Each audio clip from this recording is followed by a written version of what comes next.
Isso é um crossover com letra maiúscula.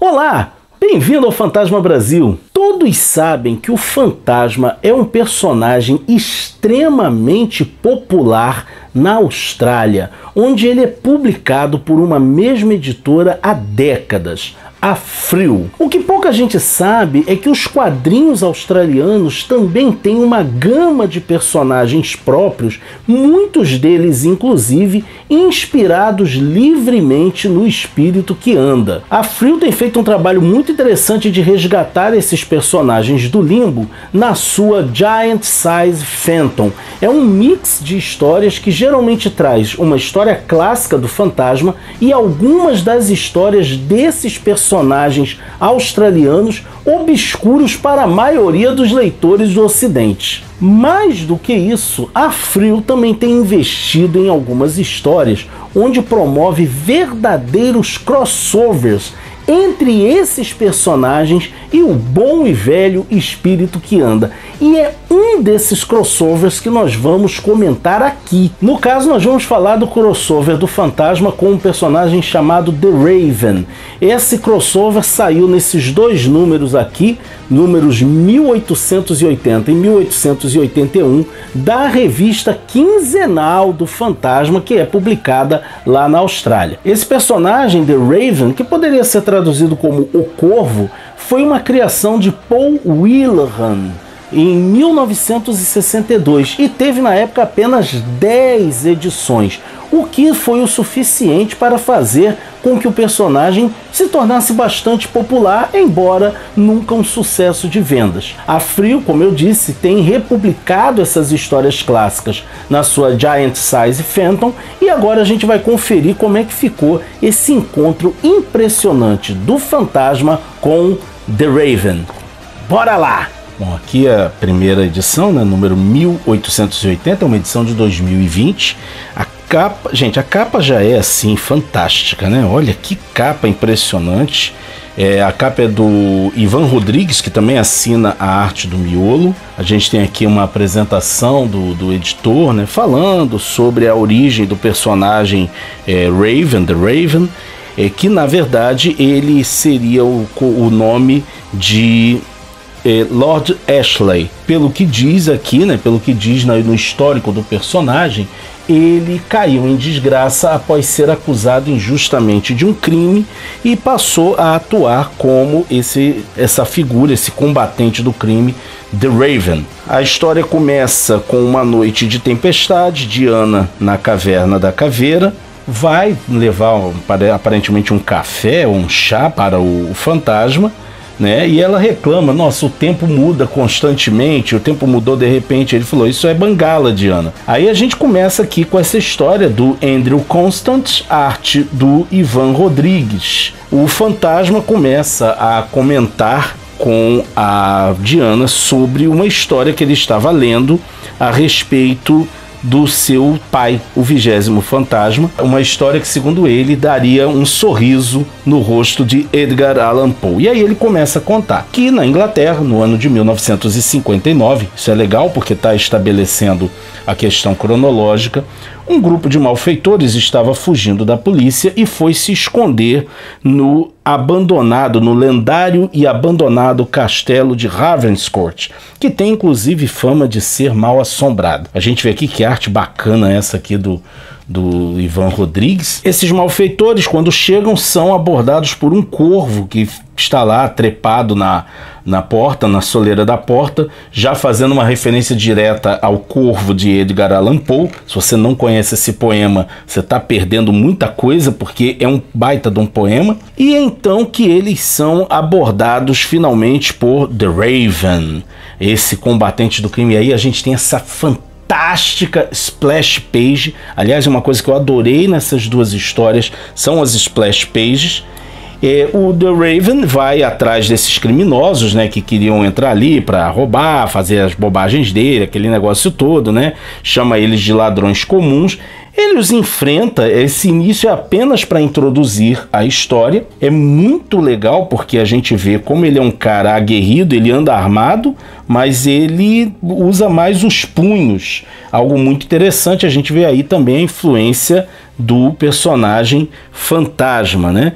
Depois que ele derruba os 3 caras, ele vai atrás aqui, né, de mais um. O cara ainda fala, né, você luta como um mito, então é hora de morrer como um homem. É quando ele é salvo pelo corvo que estava lá. Essa ave vai se revelando ao longo da história, uma ave bastante intrigante. E o camarada foge, né, o sujeito foge e ameaça se jogar, né, pular da torre, né, porque ele não quer voltar a ser preso, não quer voltar para a prisão. E o corvo, The Raven, fala, eu entendo isso, acredite em mim, eu entendo, só que o sujeito acaba realmente pulando.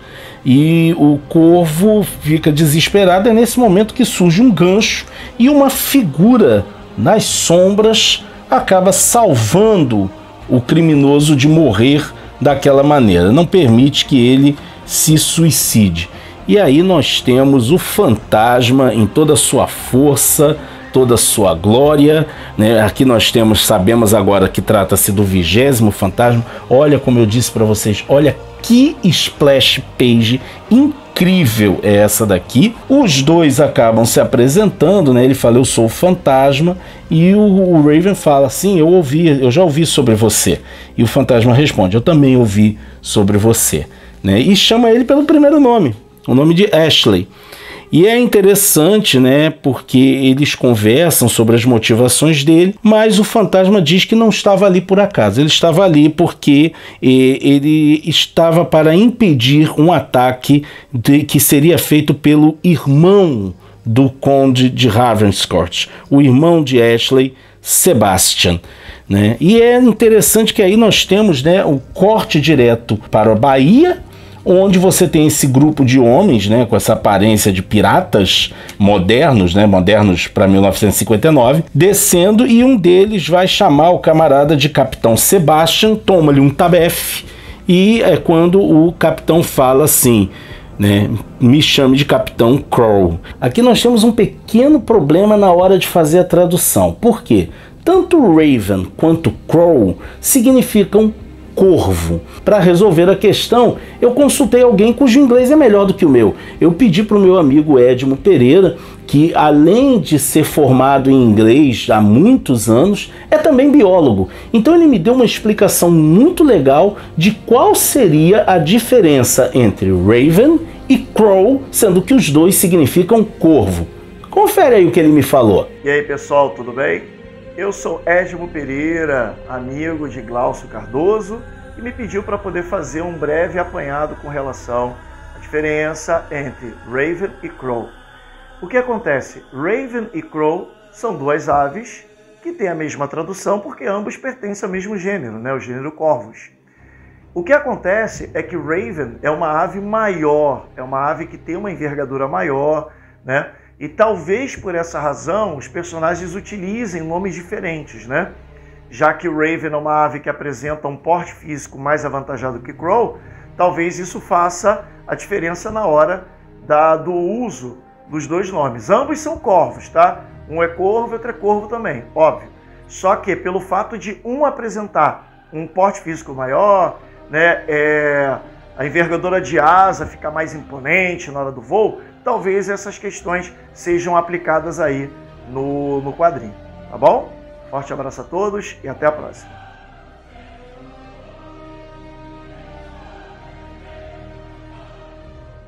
E aí nós temos aqui a segunda parte da história, que começa exatamente com o Fantasma e The Raven juntos se preparando para o ataque do irmão do Conde de Ravenscourt. Ele quer acesso ao tesouro da família, né? Então ele tá ali, é meio que uma briga por uma única coisa, ganância. E, gente, é muito legal porque a gente tem ali, né, essa discussão entre eles, aquela coisa bem quadrinesca mesmo, um negócio muito bacana. é quando ele aponta uma bazuca para os portões do castelo de Ravenscourt e se prepara para invadir. Então, poxa, quando ele explode ali, os homens entram naquela coisa, naquela sanha, aquela turba ensandecida, e aí lá vão o Fantasma e The Raven para enfrentá-los. E cara, os dois vão juntos, eles têm uma química muito legal, porque o Fantasma fala, depois de você, aí o Corvo, não, convidados primeiro, então vamos juntos. E gente, olha que beleza essa splash page aqui.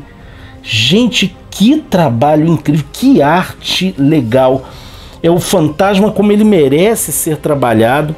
O Fantasma e The Raven vão enfrentando os homens do Capitão Crow, até que o Fantasma percebe que o Capitão Crow desapareceu, mas o Corvo está tentando chamar a atenção. Então o Fantasma fala para The Raven ir atrás dele e fica ali lidando sozinho com os caras. O Capitão Crow está lá, né, com aquela coisa dele que ele se apossar do tesouro, e ele ainda diz que ele tentou entrar um tempo ali quando o Raven não estava no lugar e foi atacado pela ave, pelo corvo que ali está, né? Por isso que ele tem essa cicatriz. É então que os dois começam uma batalha, né, de espadas, mais uma vez, aqui, olha, linda essa splash page. Os dois vão lutando, né? Só que aquilo, né? O Raven, o herói aqui, ele não quer realmente matar o irmão, o que não é o caso do outro, né? Então, depois que ele já havia, inclusive, desarmado, o Raven desarma o Capitão Crow e o Capitão Crow puxa de uma pistola, uma Luger pelo desenho, e acaba atingindo-o no braço. No momento em que ele iria executar o próprio irmão, ele é impedido por o Fantasma. Gente, olha que imagem espetacular é essa, gente. Maravilhosa mesmo, muito linda essa imagem, meu Deus do céu. É realmente uma história maravilhosa. Os dois acabam prendendo todos os criminosos e se despedem com a ideia, eu acho muito bacana, né, que o Fantasma fala, geralmente eu trabalho sozinho, mas nós todos trabalhamos muito bem, todos três. Muito legal. A história volta para a Caverna da Caveira, quando a Diana fala, aquela ave, né, do corvo, né, o corvo do corvo, né, era um animal bem estranho, né, e daria um interessante bichinho de estimação. E a história termina com esse corvo aparecendo na Sala das Crônicas e dizendo a clássica frase Nevermore, tirada diretamente de O Corvo, de Edgar Allan Poe. Tá aí uma baita de uma aventura dividida em duas partes, merecia muito ser publicada no Brasil em uma única edição, ó, maravilhoso. O que eu acho muito importante comentar aqui é que esse crossover ele segue um caminho diferente do que a gente está acostumado nos crossovers. Geralmente, quando você tem crossovers entre personagens, eles seguem a mesma fórmula. Os personagens se encontram, num primeiro momento eles se hostilizam, depois eles acabam unindo forças para combater um inimigo comum. Esse crossover, escrito pelo Andrew Constant, não segue essa linha narrativa, e eu acho que esse é o grande mérito desse crossover. O grande mérito dessa história é justamente não seguir o lugar comum que se tornaram os crossovers dos quadrinhos nas últimas décadas. Aqui os personagens desde o início já unem suas forças e até mesmo indicam, eles dizem textualmente que já haviam ouvido falar um do outro. Se você ficou curioso para ler essa história, fica tranquilo, eu estou providenciando a digitalização dessas duas revistas para que eu possa fazer a tradução e disponibilizar gratuitamente o scan no blog Fantasma Brasil. Lembre-se, não compre scans. Se você gostou do nosso vídeo, não deixe de curtir e compartilhá-lo nas suas redes sociais. Não deixe também de continuar apoiando o nosso canalzinho, fazendo suas compras na Amazon pelos links do Fantasma Brasil que ficam aqui na descrição do vídeo. você vai ter o meu muito obrigado. E não deixe também de se inscrever no nosso canal e de nos acompanhar nas redes sociais, Facebook, Instagram, Twitter e entrar em contato conosco para ter acesso aos nossos grupos de WhatsApp e Telegram, porque assim você conhece fãs do Fantasma do país inteiro e fica por dentro de tudo que acontece no fascinante universo do espírito que anda, ok? Vejo você por aí, hein?